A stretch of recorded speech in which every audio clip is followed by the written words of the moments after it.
Welcome back to Truly Chosen. Pan and Jazz here, this time not with an open window, but with a regular good old tier list without Taco, because he is a bum. Oh my gosh. And today, as you see, we are ranking characters from Dispatch, okay? The game that finally dropped the last 2 episodes yesterday. People are still talking about it. I think it's the best time for us to just sit down and rank these characters, see if they're actual trash or if they're goated. Do we need to start off with Shroud?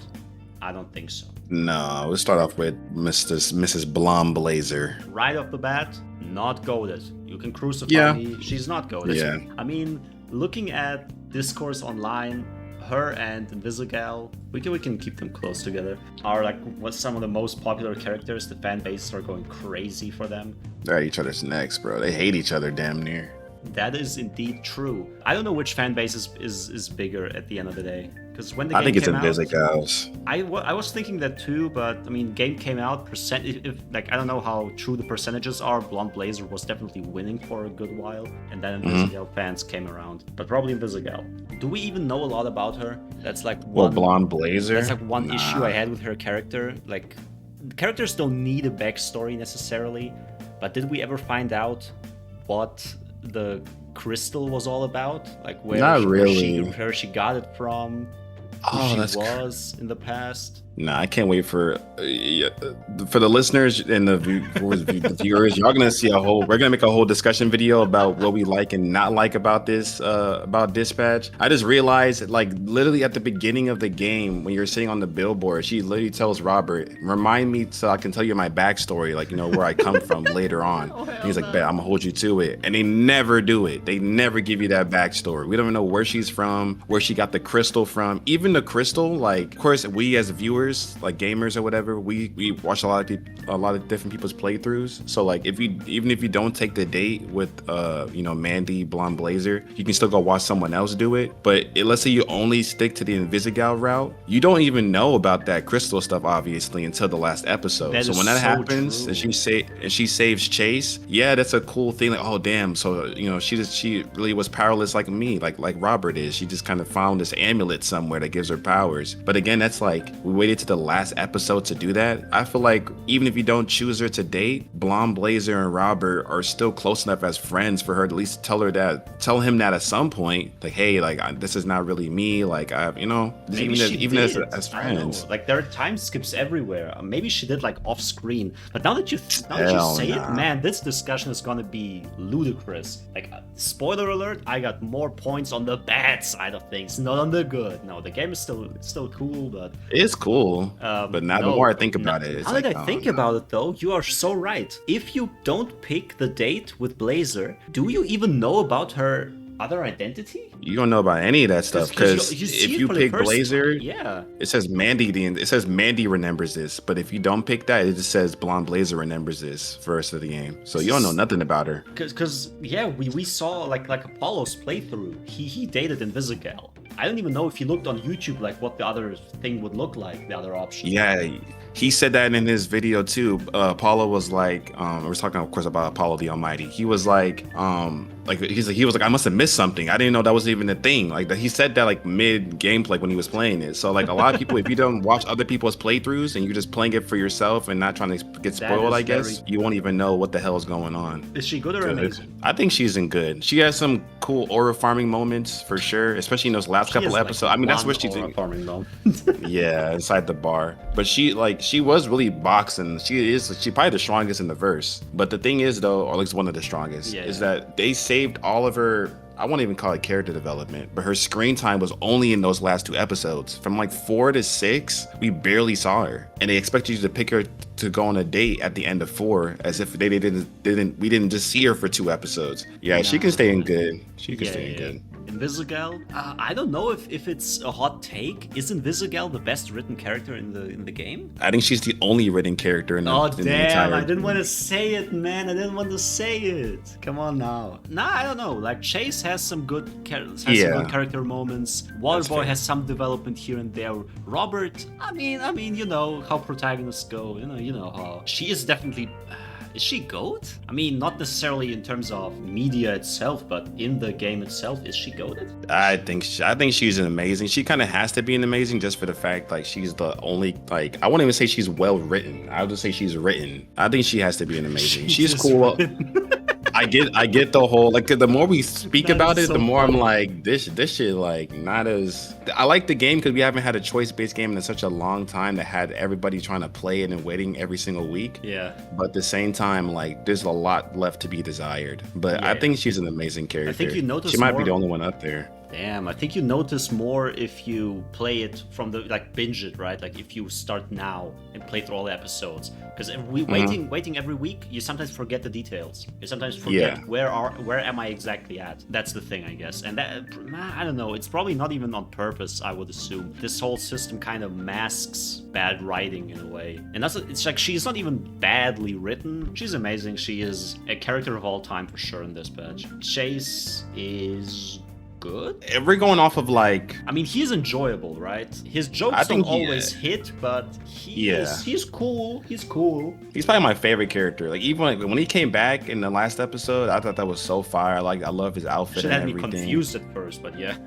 Yeah. I think he's definitely a fan favorite. Oh, he definitely is. Is he better than invisigal? I mean, you said he's your favorite character, right? Like I low-key would put him in GOATed just because like I'm not against it. Like he is, considering how much profanity everyone is, shouting. Yeah. He is more on the tame side, I think. Like he definitely still says some bullshit, but he seems like more of a grounded, smarter, realistic character. He's been for Robert forever. Like he kind of like he knows everyone. He has that wisdom. He's funny.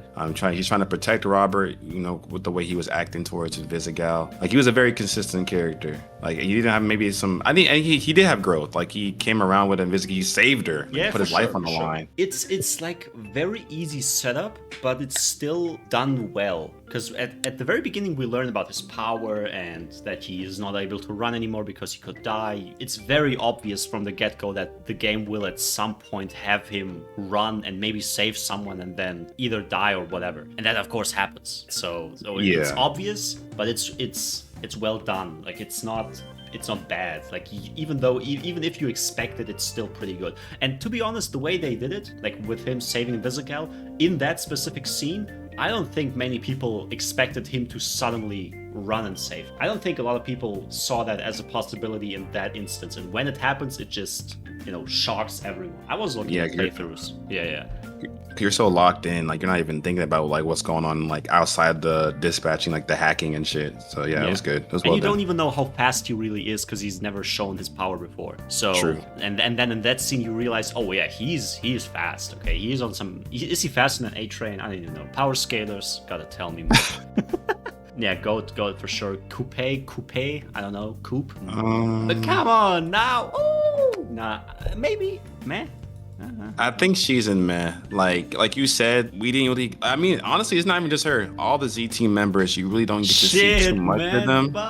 Having to cut Coop or Sonar. Well, what was it, like episode 2 or episode 3? Like so early on, it's like you kind of only care about those characters at all. Yeah. You care about them, but you like only know them through gameplay, basically. Yeah. At that point, they are still only just stats for you, just numbers on the screen, and you only have their skills in mind. And maybe you vote out Coupe because you want Moist Critical, like in your gameplay. Or maybe just the other way around. I forgot what her name is, but isn't she like also a professional? No, is she a professional voice actor? I don't even know. For Coupe, because she did her thing. I liked her. I like the voice. No, she is. Yeah, she was. Cause she was cooking. She was good. Yeah. Cutting Coupe seems so right in canon because having her as a surprise villain just makes way more sense. The voice acting. Yeah. I checked both scenes out. The voice acting is so much better for Coupe if she's the villain. Like, I'm sorry, Moist Critical, but he does a good job with the comedy, but like seeing him in that light and like he's trying to be a villain and be all intimidating, it just doesn't seem right for him. If anything, they should have made it to where all those scenes where when he was with Shroud, he should have been in his man bat form the entire time. There should have been never a point where he's just sitting in his suit looking all like lackadaisical and goofy. I couldn't take it serious. You could put Sonar right next to her too, honestly. Yeah, I was thinking that. Maybe no, I don't know if he's above her. Maybe probably more or less equal, which makes sense since they're very interchangeable. Flambe, I actually like Flambe. Like at first, of course, he's a dickhead, but then like as the story goes on, you get to see him like have to recover from knowing like I'm working under the guy who put me in prison. Basically, he comes around for that. Even him, I liked what he said when you deciding to cut or keep invisigal, where he's like, you guys let me come back. You gave me a second chance. I want to kind of extend that same thing to invisigal. I think out of all the Z team members, he probably had one of the most growth. Honestly, he's not amazing or nothing, but I think he can be like in good, he maybe below good, Blonde Blazer. He is pretty enjoyable to watch. People were saying like, yeah, invisigal is an asshole and people like her. It's just same way people love Flambe. Like, no, who the fuck loves Flambe? Nobody loves the guy. He's cool, or maybe he's mad annoying to you. Ain't no way he's a goat. Nah, what? Exactly, nah. Like he definitely grows on you, but he like even like how when they were fighting when they had the flashback scene between him and Robert. I wish we got some more like some more lore of just like the beef they've been having. I cannot wait.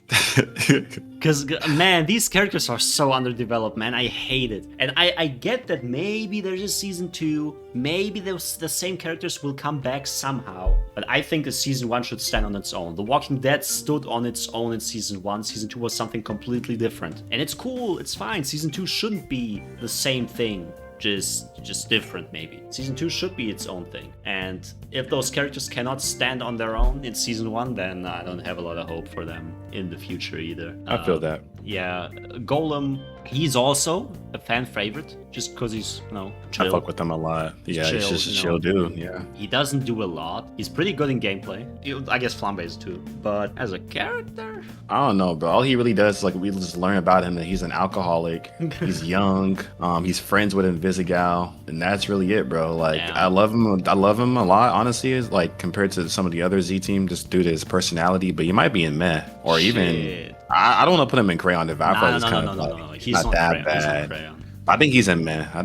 Is he above those two or below? I think he's right below. I think Coop is definitely better than Sonar. I think he's below Sonar. At least Sonar has like, if you pick him, he can become a villain and have that route going.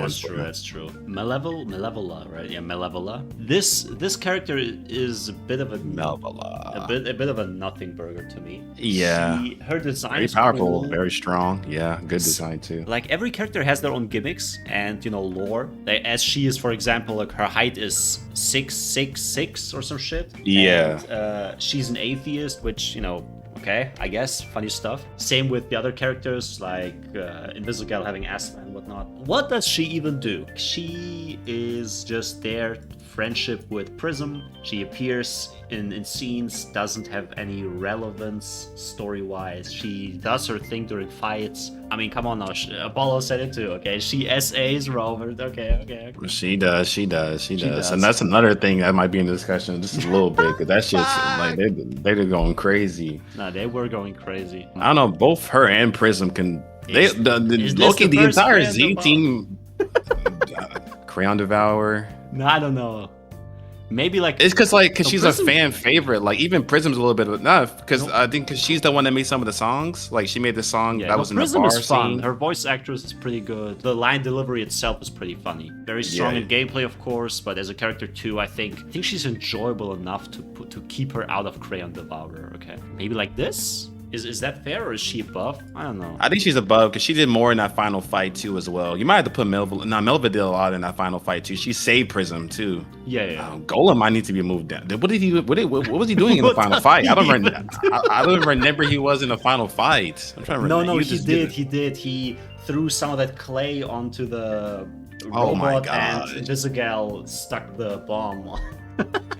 Oh my gosh! And then they flicked off. Put that man in Crayon Devour. I'm sorry, bro. I'm sorry. No, this is such a disrespectful tier list. Like, what the fuck are we doing? Phenomenal. No, wait. Before we get to him, Punch Up. Jacksepticeye, my boy. No, he killed the voice. I think he did a good voice. He did a good voice for him. I'm not gonna lie. I think it was it was good. I think it was better because Moist Critical just sounded like himself. Okay, that's true. Okay, wait. Okay. Voice acting wise, he is definitely better than Sonar, better than Moist Critical. In terms of how much the voice fits the character, I think it matches as well. Personal preference, I don't think it matches all that much. Really? I mean, it's fine. Okay, it works. Okay, for the character, it works. But I was imagining, and I saw online, a lot of people also said it. If you see this character, you probably imagine a bit of a deeper voice. His voice is definitely on the higher side. It's still good. Okay, he got the accent down. He became memorable. He has some pretty good lines. He, for some reason, like, even though we know nothing about him, basically, he's still pretty cool in some scenes. I would put him honestly like middle of the road here, possibly. Or if you want him higher, we can put him higher. Like he's enjoyable enough for me to. I don't know, that looks kind of wrong. I don't know. I'm not even gonna lie. I was gonna put him in Crayon Devourer really? Because I don't think he did anything dicks, either. Bro. He was, and it was a funny moment at the end when he did it to the toxic dude. But that is true. Other than that, like Speaking of he toxic, was kind of you put him in there. He didn't do anything either. But for like just real quick for Punch Up, he was kind of like if you cut Coop, which I think like a lot of people did, keep Sonar around. He's mad at you, but then after that he's just like that's it. He's just like becomes friends with Waterboy, and then like he doesn't have any really crazy screen time or development like the rest of the Z team does. So right, yeah. I think he could be in Crayon Devourer, but he did. I guess he could be above Golem in Crayon Devourer. And then the toxic guy, like, we were just I don't know if I was caught in the recording. We were just talking about him and how like we talked about how his very first decision you make is whether you want to drop or keep this man from the apartment, and it leads into nothing. Like he doesn't become like, I'm not saying he should become your friend, but like it says, oh, he's gonna remember this. Remember what? He's still a dickhead to you the entire time. His character is literally pointless in this. No, this whole shit with demonetize your videos. XYZ remembers so and so is such a meme. Like it doesn't matter at all. Like why the fuck were they? You're at the very end of the game and you say something to Chase and he's like, it says Chase will remember. Like, what do you mean he will remember it? What do you mean? Yeah. The season is done. On some Walking Dead, Lee will remember this. No, bro, you won't. Not at all. Phenomenon. He can also go into meh, bro. He was strictly a comedy, very strong character. Yeah, people can say what they want, but the discussion between Waterboy, like character-wise, and Phenomenon, is so one-sided. Like it's not even close that one character is better than the other. Once again, what do you even do, bro? Like he is in the background. He was getting destroyed in the final fight too. We got sent to the Astrosphere, and then he came back. He was still getting his ass beat. People were deadass saying he was beating Omni-Man simply because of his statement that he could destroy the sun. Like you cannot destroy the sun, bro. Like, show us. Beat Shroud in one punch. That's what I'm saying. No, this is a whole different issue, but Phenomenon is so inconsistent because if it is true what he says about the sun, as well as him saying, yeah, me and Blazer, we were on a vacation in Tokyo yesterday or something, like he flies there super fast. How are you not solving these issues just cause? I mean, yeah, he's depressed. Is that the only... Is that it? I don't think he was... I don't think depression was holding him back during the Shroud fight. He was just getting fumbled. Yeah, he was just getting cooked. I'm not gonna lie. So... maybe he's above Pei. Nah, I wouldn't even put him above Coupe. I'll probably put him like maybe above Sonar.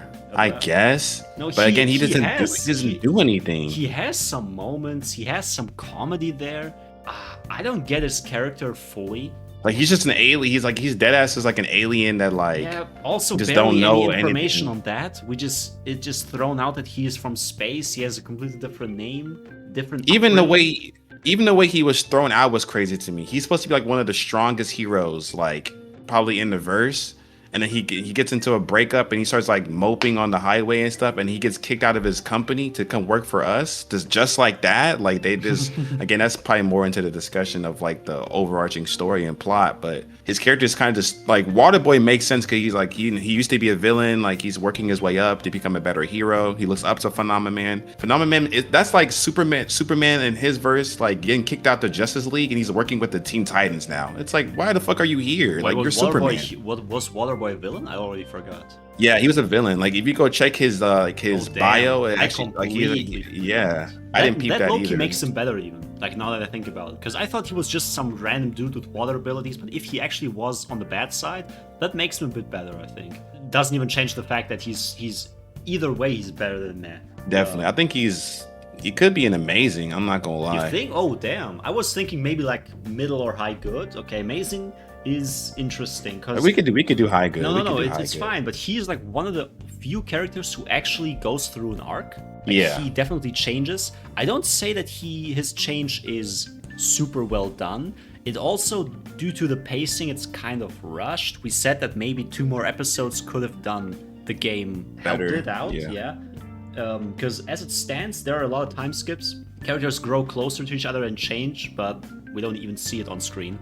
And then, like, episode 7, he's crashing out on the fucking vending machines. I like that, like you say, 'cause it's more like passive changes, and it kind of feels more natural at times. Because like if you notice, he's like when you have that talk with him, he kind of stops stuttering as much. He's more confident. Yeah. He does get angry with the chair through the vending machine. I like what he said too, like when during the whole group meeting where he was kind of talking for himself, like kind of being like, yeah, I'm not messing with invisigal. She shouldn't have done that. Like he was actually like it was a lot different than he was a couple episodes ago. It's a kind of rushed maybe, but yeah. No, it's still better, I think. Phenomenon in that scene just says, yeah, I wasn't ever a villain, so I don't really care for this conversation. I'm just here to play fucking, what was it? Dungeons and Dragons, or what did he say? I forgot. Magic the Gathering. Magic the Gathering, yeah. Like, come on now. I mean, come on now.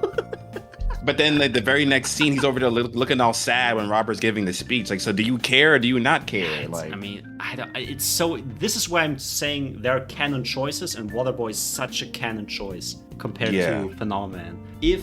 If you tell the crew you're Mecha Man, Flambe, shoots the fire, Golem blocks, and Waterboy uses his water to, to stop him. To stop him. Phenomenon doesn't do shit. Bro, Phenomenon is not even. Wait, is Waterboy in the bar scene fighting with you guys? Because I don't remember Phenomenon fighting in that scene at all, which kind of made sense. If he was, they probably would have started beating everyone crazy because he's Phenomenon. I'm saying they didn't show, I believe, but Waterboy is still there.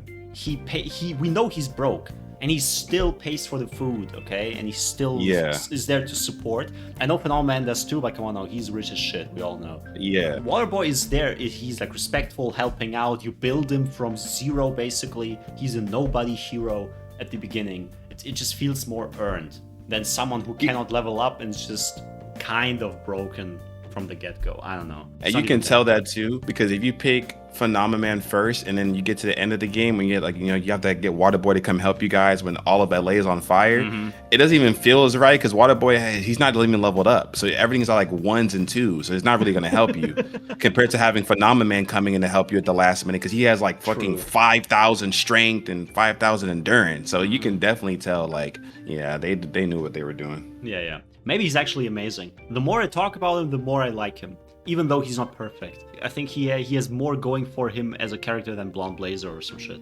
Robert, or maybe we'll Robert near the end. We can get these two. Put beef in Goated, yes sir. Goated. Yeah, simple. That fat fuck. No, even Shroud. When Shroud called him a fat fuck or whatever, that was funny. I was thinking, this is exactly what Jazz would have said.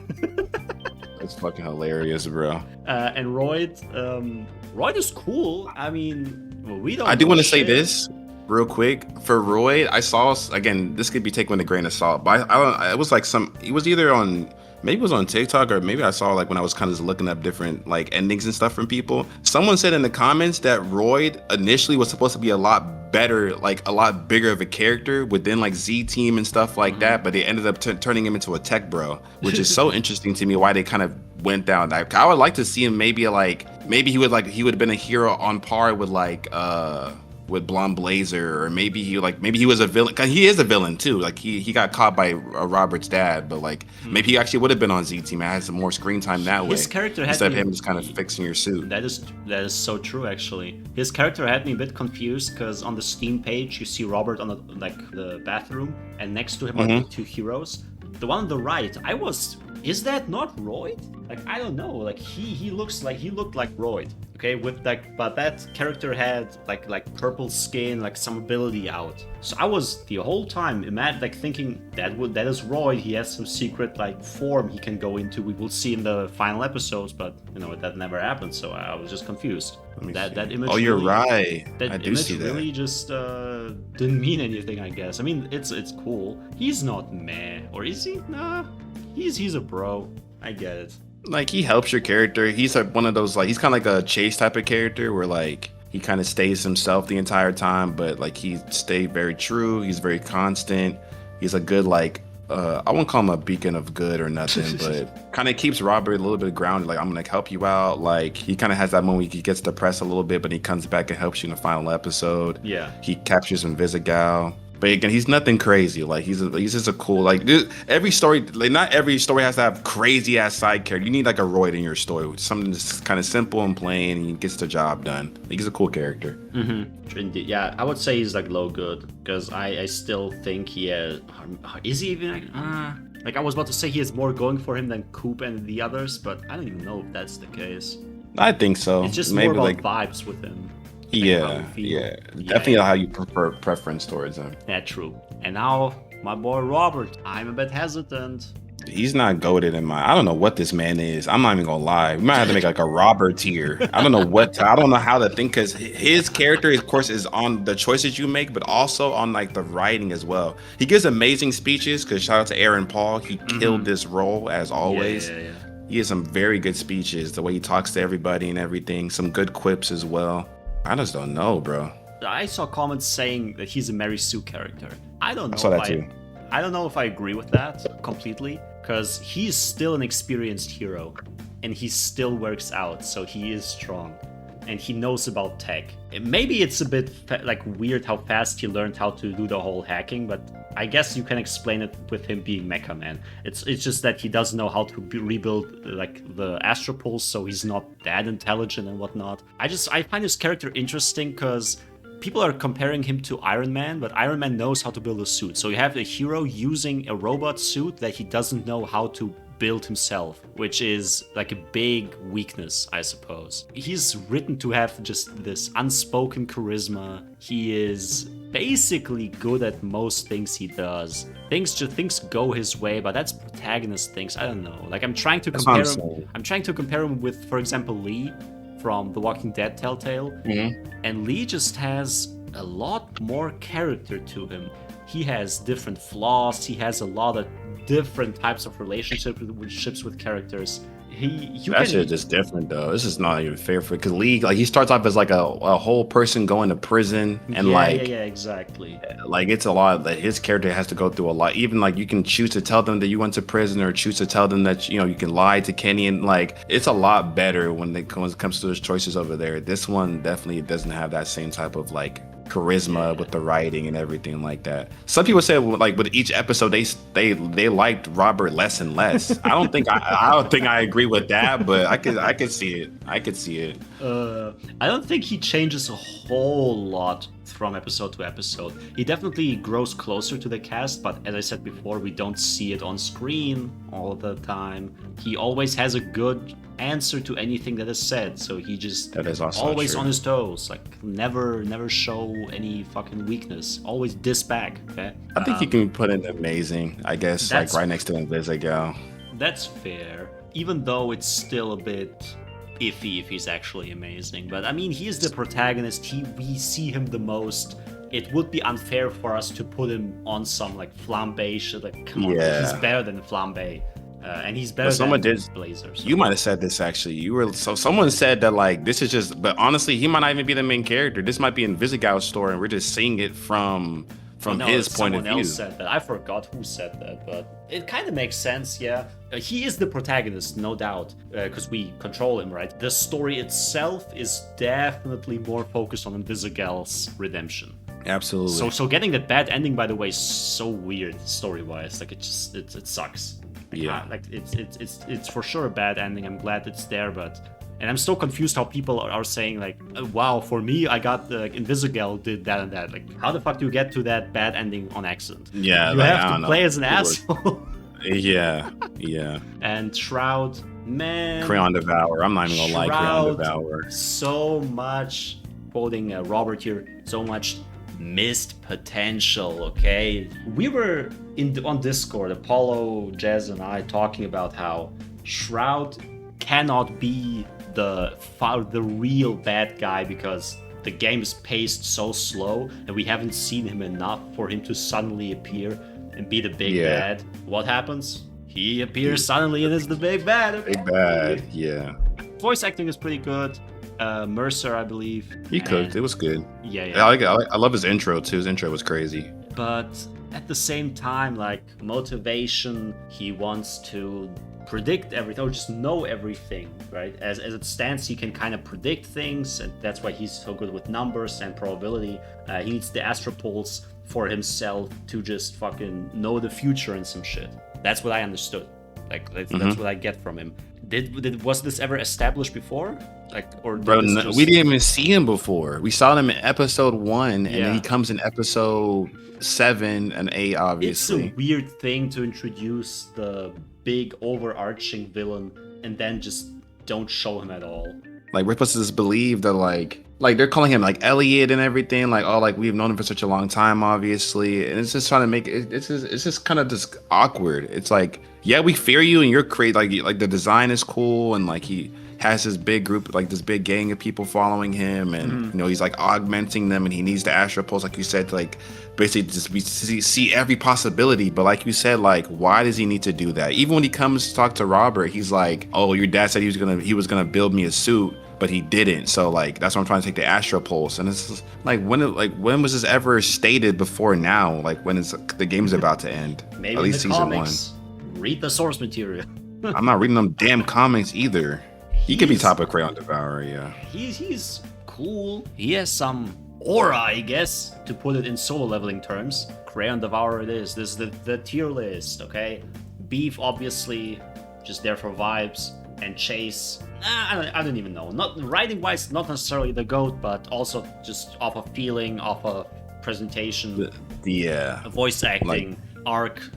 Like, not every character has some crazy character development to be a goated character. Some characters are just very kind of stay the same, but like, you know, they have a purpose. Some of these characters have no purpose, bro. Like, they're not even given a chance. Like people like Prism and Malvola and Punch Up, like they stay the same, and they kind of just like, oh, they're just a part of the Z team. They're like pretty strong. Okay, that's really it. For a first game, it's pretty good. But the characters, sadly, a lot of them just fall flat. I don't think we would need to change or discuss anything else here. I know that a lot of people would put fucking Prism and shit and go to like, she's so cool. Nah. Yeah, this is our tier list. Get mad. Yeah, let us know your thoughts and everything down below on what character you would move up or down. Thanks for watching. Thanks for listening. This has been Pen and Jazz, just ranking shit as we sometimes do. And see you next time on the discussion for Dispatch, where we go more in depth on story, characters, writing, technicalities, and so on and so forth. Peace out, y'all. Peace. See ya.